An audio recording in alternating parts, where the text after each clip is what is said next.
How to add frames on iMovie. In this quick tutorial, I'll show you how to add frames to your videos in iMovie. Perfect for giving your video a fun or cinematic border. Let's start. First, remember that iMovie app is not available on Android device, so on your iOS device, click on search bar and open iMovie app.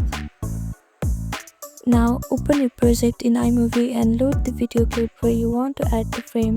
Now head to a royalty-free image like Pixabay or Pixels to download a frame image in PNG format.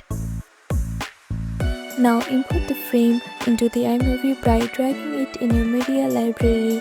Click on Photos or Albums.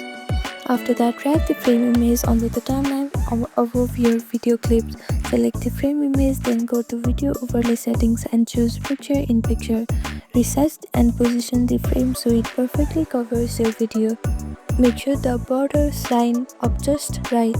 Don't forget to extend the frame's duration so it stays visible for the entire video. And that's it.